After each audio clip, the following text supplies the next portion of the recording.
Assalamualaikum warahmatullahi wabarakatuh. Waalaikumsalam warahmatullahi wabarakatuh. Kembali lagi dalam acara Matsama tahun 2020 dan 2021. Selamat pagi kawan-kawan siswa baru MTSN Putra 1 dalam acara Matsama. Kali ini saya perkenalkan dulu, nama saya Samsul Huda. Kemudian narasumber kita bernama Bapak Abdul Kohar yang akan membahas akhlak dan etika dalam belajar dan dalam menjalankan kehidupan sehari-hari. Mangga Bapak Kohar menjelaskan akhlak itu apa, kemudian akhlak-akhlak yang baik dalam menjalankan proses belajar dan kehidupan sehari-hari menurut syariat Islam dan menurut adat budaya Indonesia itu seperti apa? Maka Terima kasih Bapak Samsul atas waktu. Assalamualaikum warahmatullahi wabarakatuh. Waalaikumsalam warahmatullahi wabarakatuh. Alhamdulillah wa syukurillah wassalatu wassalamu ala rasulillah Sayyidina Muhammadin bin Abdillah wa ala alihi wa sahbihi wa mawala wa la hawla wa la quwwata illa billah wa ba'da. Anak-anakku sekalian, murid siswa baru MTSN Putra 1 yang saya cintai, alhamdulillah kita panjatkan puji dan syukur kehadirat Allah Subhanahu wa taala yang telah memberikan anugerahnya kepada kita semua, yaitu nikmat-nikmat Allah Subhanahu wa taala yang tidak pernah kita bisa menghitungnya, terutama adalah nikmat iman Islam. Karena dengan iman Islam inilah kita dijamin oleh Allah Subhanahu wa taala akan masuk surga. Tapi kalau kita tidak mau beriman, tidak Islam, Allah jamin masuk neraka selama-lamanya. Anak-anakku sekalian yang saya cintai, tadi saya dipersilakan untuk mengulas sedikit tentang akhlak, etika, sopan santun atau tata krama. Kita manusia diwujudkan oleh Allah, atau kita lahir, keberadaan kita di dunia ini tidak serta-merta begitu saja ada, tetapi kita ada yang menciptakannya, yaitu Allah Subhanahu wa ta'ala. Dan Allah menciptakan kita ini juga tidak tiba-tiba ada, yaitu kita diciptakan oleh Allah melalui perantaraan ibu bapak kita. Kemudian setelah kita lahir, juga kita membutuhkan bantuan berbagai macam orang untuk menolong kita. Ada dokter, ada bidan, dan yang lain-lainnya. Begitu juga setelah kita dewasa, kita juga tidak bisa hidup sendirian, tetapi kita hidup bersama-sama dengan manusia-manusia yang lainnya, atau kita biasa mengenal dengan nama sebagai makhluk sosial, makhluk yang hidupnya bermasyarakat. Oleh karena itu, ada aturan-aturan dalam kita berperilaku ini, baik kepada Allah Subhanahu wa ta'ala, kepada orang tua, maupun kepada manusia yang lainnya dan juga lingkungan sekitar kita. Nilai-nilai yang baik itu ada yang menyebutnya akhlak, ada yang menyebutnya etika, tata krama atau sopan santun. Akhlak itu adalah suatu sifat perilaku baik atau buruk yang sudah melekat pada diri seseorang, sehingga ketika dia melakukan suatu perbuatan tanpa dipikir lagi. Ketika bertemu dengan guru langsung nyapa misalnya, tanpa harus pikir-pikir dulu, nah itu namanya sudah menjadi akhlak atau etika atau sopan santun. Hanya saja antara akhlak, etika, dan tata krama atau sopan santun ini memiliki beberapa perbedaan. Kalau akhlak itu sumbernya adalah syariat Al-Quran dan Al-Hadits. Contoh perilaku dari Nabi Muhammad SAW. Sedangkan etika adalah perilaku baik, pengakuan baik, sifat baik, tetapi didasarkan kepada pertimbangan akal pikiran manusia. Kalau menurut akal pikiran manusia itu baik, nah itulah etika yang digunakan untuk pergaulan hidup manusia sesuai dengan pemikirannya. Sedangkan tata krama atau sopan santun itu bersumber dari kebiasaan suatu kelompok masyarakat. Oleh karena itu antara akhlak dan etika atau tata krama bisa jadi tidak sama. Bisa jadi menurut akhlak itu dianggap tidak baik, tetapi menurut tata krama baik. Contoh misalnya dalam surat Al-Baqarah, di sana membantah perilaku orang musyrik Arab. Orang musyrik Makkah itu ketika diajak menyembah Allah Subhanahu wa taala menolak. Mereka mengatakan kami juga menyembah Allah Subhanahu wa taala. Mereka menyembah berhala-berhala itu tujuannya liyuqarribuna ilallah, untuk mendekatkan diri kepada Allah. Dalam pikiran mereka bisa jadi kalau menyembah Allah tidak kelihatan, susah. Untuk mendekatkan dirinya susah. Tapi kalau dalam bentuk wujud materi itu mereka menganggap mungkin lebih mudah. Sehingga mereka yang disembah adalah patung-patung. Tujuannya adalah agar bisa mendekatkan diri kepada Allah Subhanahu wa taala. Tetapi itu tidak dibenarkan oleh Allah Subhanahu wa taala. Oleh karena itu Nabi Muhammad diperintahkan untuk menjawab, "Qul ati Allah wa Rasul. Qul in kuntum tuhibbuna Allah fattabi'uni yuhibbukumullah wa yaghfir lakum dzunubakum wallahu ghafurur rahim." Katakan Muhammad, in kuntum tuhibbuna Allah, kalau kamu benar-benar cinta Allah, fattabi'uni, ikutilah saya. Yuhibbukumullah, kalau mengikuti Allah dan Rasulnya, yuhibbukumullah, maka Allah akan mencintai kamu. Wa yaghfir lakum dzunubakum, dan Allah akan mengampuni segala kesalahan-kesalahan kamu. Innallaha ghafurur rahim, Allah Maha Pengampun dan Maha Penyayang. Qul ati Allah wa Rasul, katakan Muhammad, ati Allah wa Rasul, taatlah kamu kepada Allah dan Rasulnya. Fa in tawallaw fa innallaha la yuhibbul kafirin, maka kalau kamu melengos, fa innallaha la yuhibbul kafirin, maka Allah sesungguhnya Allah tidak menyukai orang-orang yang kafir. Artinya yuhibbukumullah, Allah akan memberi pahala setiap perilaku baik kalau taat sesuai dengan aturan yang ditentukan oleh Allah Subhanahu wa taala, akan memberi pahala Allah. La yuhibbu, Allah tidak senang terhadap orang yang tidak mau atau kamu berpaling, melengos. La yuhibbul kafirin, Allah tidak suka itu. Artinya Allah akan memberikan siksaan nanti di akhirat kalau tidak mau mentaati Allah dan Rasulnya.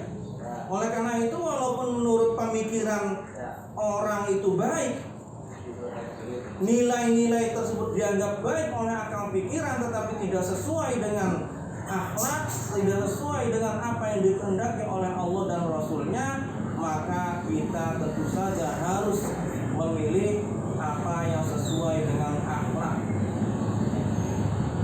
Tujuan dari kita mempelajari mengajari akhlak atau nilai-nilai baik sesuai dengan syariat, tentu saja agar kita bisa menghiasi diri kita dengan perilaku yang baik. Bagaimana kita berhubungan dengan Allah Subhanahu wa Ta'ala harus sesuai dengan yang dikehendaki Allah. Tidak ngarang sendiri seperti orang musyrik Mekah, nyembah berhala. Begitu juga kita berbuat baik, berakhlak kepada kedua orang tua kita harus sesuai dengan yang dianjurkan, diajarkan oleh Rasulullah SAW. Begitu juga bagaimana kita bergaul dengan sesama manusia dan lingkungan kita. Akhlak itu adalah sangat penting sekali, karena Nabi Muhammad sendiri diutus tidak lain hanyalah untuk membina akhlak manusia agar menjadi akhlak yang baik. Innama bu'istu liutammima makarimal akhlak. Kata Nabi Muhammad, saya diutus itu tidak lain hanyalah untuk menyempurnakan, membina akhlak manusia agar menjadi berakhlak dengan akhlak yang baik sesuai dengan yang dikehendaki oleh Allah Subhanahu wa Ta'ala. Sedangkan kalau misalnya tata krama atau sopan santun itu sumbernya adalah kebiasaan pada suatu kelompok masyarakat tertentu, dan ini juga bisa jadi bertentangan dengan Al-Quran atau akhlak yang sudah ditetapkan oleh Nabi Muhammad.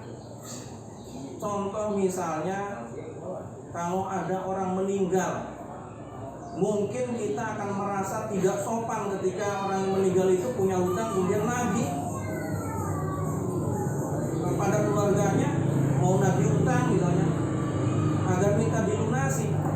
Itu menurut tata krama orang Jawa misalnya, itu yang saya pikir itu kurang bagus, tidak sopan.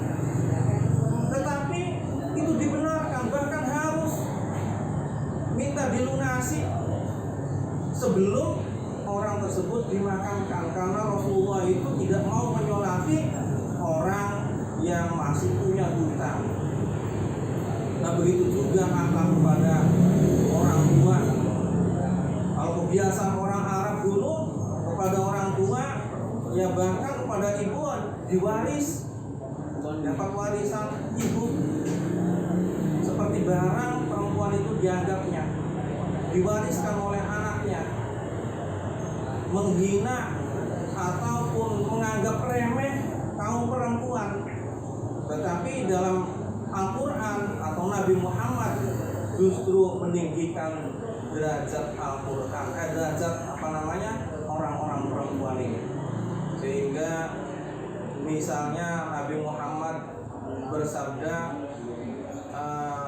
ketika ada yang menanya siapa yang harus dimuliakan terlebih dulu, dihormati, Nabi Muhammad menjawab 3 kali, ibumu, baru kemudian bapakmu. Itu diantaranya adalah agar orang itu atau manusia, orang menghormati perempuan. Dan begitu juga bagaimana kita belajar, itu juga Nabi Muhammad mengingatkan bahwa kita harus menghormati guru. Kata Sayyidina Ali, saya siap menjadi budak terhadap orang yang mengajarkan kepada saya walaupun hanya 1 guru saja. Karena kalau tanpa guru, tanpa ada yang memberi pelajaran kepada kita, tentu kita akan bodoh. Oleh karena itu, dalam Al-Quran atau Nabi Muhammad mengajarkan agar kita menghormati guru. Begitu juga menghormati atau kita diperintahkan untuk belajar. Oleh karena itu, belajar ini nanti anak-anak harus rajin. Jangan sampai kemudian mondok tapi hanya pindah tidur saja, pindah makan saja. Lupa bahwa kita itu adalah diperintahkan untuk belajar. Karena thalabul ilmi itu adalah kewajiban untuk setiap orang Islam. Nah, saya pikir barangkali ada yang perlu ditanyakan. Mungkin dari saya ada satu pertanyaan bahwa bagaimana ada kita ketika kita masuk ke dalam ruangan kelas yang mana di situ sudah ada guru. Seperti itu. Terima kasih atas pertanyaannya, bagaimana agar seorang murid misalnya ketika masuk kelas di situ sudah ada gurunya. Yang pertama adalah jelas bahwa ketika kita masuk di situ di suatu ruangan, di situ sudah ada guru yang lagi ngajar, maka yang pertama sesuai dengan aturan sekolah itu dulu. Misalnya kalau mau telat datangnya ya minta izin dulu ke TU, dapat surat boleh masuk baru masuk. Itu pun harus tutup pintu dulu, kemudian baru masuk, jangan sampai mengganggu yang lainnya. Walaupun sebaiknya ya salam dulu, kemudian permisi kepada guru yang bersangkutan agar kita diperbolehkan untuk mengikuti pelajaran yang sedang diajarkan oleh guru tersebut. Jangan sampai kemudian kita asal masuk saja, apalagi masuknya kemudian sama dengan sikap yang bisa mengganggu teman kita yang belajar. Walaupun begitu bisa jadi kalau guru itu tidak berkenan, kalau mengganggu ya sudah ketuk pintu, gurunya nggak mempersilahkan ya kita jangan masuk, karena bisa jadi kita akan mengganggu konsentrasi teman-teman kita. Jadi sebaiknya kalau bisa ya gurunya tidak mempersilahkan ya kita tunggu saja jamnya. Jangan sampai kita memaksakan masuk, karena nanti guru tidak akan senang ketika kita memaksa masuk. Nanti tidak ridho kita, guru kita nggak ridho, dan itu akan berbahaya bagi kita nantinya setelah kita selesai atau kita bermasyarakat, karena kita mendapatkan sesuatu yang tidak disenangi oleh guru kita. Terima kasih Bapak. Mungkin saya cukupkan sekian. Terima kasih pada Bapak-bapak yang sudah memaparkan tentang etika. Dari saya cukup sekian, kurang lebihnya mohon maaf. Wassalamualaikum warahmatullahi wabarakatuh.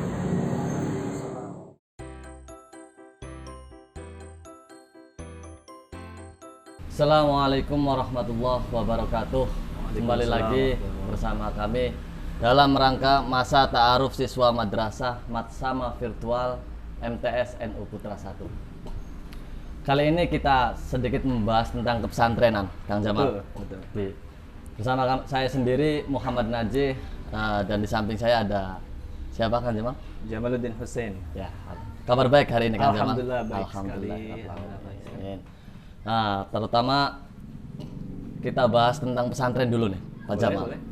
Bagaimana sih pesantren, di Buntet pesantren itu? Keadaannya, dari segi keadaannya atau situasinya atau pengajiannya, bagaimana itu, Pak Jamal? Baik, para siswa MTS NU Putra 1 yang berbahagia dan tentunya kami banggakan. Pesantren itu adalah tempat menimba ilmu, di mana Iya, betul.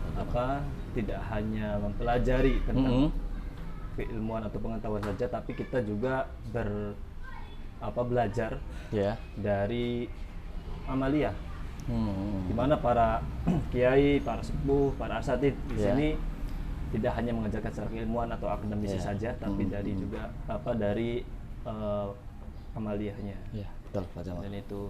Kemudian kalau di Buntet bagaimana? Nah, ini hal yang menarik nih Pak Haji. Iya, Pak Karena Jamal, ya. Buntet pesantren ini salah satu pesantren yang berbeda sebetulnya, atau punya ciri khas tersendiri. Di mana biasanya kalau pesantren itu identik dengan tempat yang memang biasanya lebih eksklusif, Iya, tertutup, betul, kemudian betul. jauh dari masyarakat. betul, gitu. betul, Tapi kalau di betul. Buntet pesantren ini berbeda karena Buntet pesantren dari dulu itu dibuat memang akrab dengan masyarakatnya, dengan Pak Jamal. masyarakat, Betul, dengan betul. masyarakat. Ha. Bahkan dari penamaan pun sepertinya satu-satunya pesantren yang memang di Indonesia ini menggunakan nama yang unik. Gimana, Pak Jamal? Contoh misalkan ada pesantren yang menggunakan nama kedaerahan, tapi tetap menggunakan pondok pesantren apa Iya, gitu betul, ya. betul, Tapi kalau betul. di Buntet beda. Di Buntet itu para sepuh membuat pondok itu harus beriringan dengan masyarakat sehingga namanya adalah Pondok Buntet Ya, Pesantren. betul Pak Jamal, betul. Jadi setelah pondok, kemudian Buntet daerahnya, dulu. Buntet itu di tengah, kemudian pesantren sebagai Ya, ciri betul, khas, Pak Jamal, seperti itu. Nah, kemudian dilihat dari segi pesantrennya, ini Ya. dalam segi belajarnya itu termasuk pondok Buntet pesantren yang modern atau masih menggunakan kitab-kitab salaf Pak Jamal? Nah, ini yang menarik karena kalau Buntet itu mencoba mengkombinasi keduanya. Ya. Di mana sisi apa namanya modernitas Ya. atau katakanlah di pesantren namanya kholaf, Ya, betul, betul. disediakan apa pendidikan formal. Di Buntet ada dari mulai MI, kemudian MTS, Ya, betul, kemudian betul. ada aliyah, Ada kemudian aliyah. ada SMK atau kejuruan, dan juga di apa namanya ada tingkat pendidikan tinggi, Ya. ada akper, kemudian ada STIT, ya betul. dan bahkan kita mempunyai salah satu pendidikan apa namanya yang menggali skill. Ya, betul. Itu ada lembaga kursus, ya kan, begitu. Itu dari segi keformalannya ya, Pak? Formal dan juga tidak menghilangkan ketradisionalannya. Betul. Karena santri itu kalau di Buntet pagi dia sekolah, betul. menimba ilmu pengetahuan, Ya. kemudian sore hingga malam mereka melalar Oh, kitab-kitab gitu. Ya, ya. Betul. salafus soleh, atau kitab Turaf begitu. Ya, betul Pak Jamal. Jadi pengajaran di Buntet pesantren itu masih termasuk salaf ya Pak Jamal? Betul, Masih betul. termasuk kitab-kitabnya pun masih Iya. salaf semua berarti. Dominan salaf malah. Kenapa? Karena kalau sekolah itu kan hanya dari mulai pagi sampai siang ya. Kemudian apa namanya pengajian kitabnya itu Iya, dari mulai betul. sore sampai malam. Bahkan ada yang beberapa kelas Iya. di Rosa itu kan sampai jam 12 malam untuk melalar gitu kan, untuk mu'afadhah, kemudian ada mutolaah Iya, gitu kan, betul. seperti itu. Nah, untuk dari segi asrama-asramanya nih Pak Jamal, kan Buntet itu beda seperti halnya pondok-pondok yang Iya, lain. betul. Pondok yang lain itu satu pondok, Iya, semuanya santri. betul. Nah, di Buntet ini banyak wali-wali santri yang tanya, oh ternyata Buntet itu banyak asrama-asramanya. Iya, Nah, ini awalnya bagaimana Pak Jamal? Ya, baik. Karena begini ya, secara histori kan, dulu memang menurut cerita dari para sepuh itu kan pesantren dulu tempatnya di satu tempat. Gitu, Ya, kan. betul, Tapi kemudian betul. ada rehab, kemudian santrinya sementara diungsikan ke beberapa sesepuh, Ya. beberapa kiai, dan akhirnya merasa lebih dekat dengan kiainya, akhirnya betah. Iya, betul, Sehingga betul, muncul asrama ini, ada dulu pakai huruf ya, ada A, B, C, Iya, sampai J, sampai K, Iya, begitu kan, betul, dulu betul. seperti itu. Dan sekarang data terakhir sesuai sensus yang dilakukan oleh IKAPB dulu, itu ada sekitar 54 asrama. Oh, Tapi banyak kita juga ya keluarga Pak Jamal ya? besar. Cukup Betul. banyak juga berarti. Banyak, tapi kemudian ini menjadi sebuah anugerah. Kenapa? Karena memunculkan bahwa memang Buntet Pesantren itu keluarga besar. Iya, Pak Jamal, betul. Keluarga yang sangat besar Buntet Oke, Pesantren. oke. Nah, sekarang kita nggak ketinggalan apa sih atau siapa pendiri Pondok Buntet Pesantren itu? Nah, ini menarik nih. Ya. Menarik nih Pak Haji. Kenapa? Karena Buntet Pesantren didirikan oleh Mbah Mukoim namanya. Oh, Mbah Salah satu Mukoim. mufti Iya. dari kerajaan Cirebon. Betul gitu. Kemudian karena tidak sepahaman beliau dengan Ya. sistem kerajaan yang pada waktu itu katakanlah kongsi atau bekerja sama iya, iya. dengan kolonial, Ya, sehingga ya, beliau memutuskan untuk keluar, ya, untuk keluar dari kerajaan, kemudian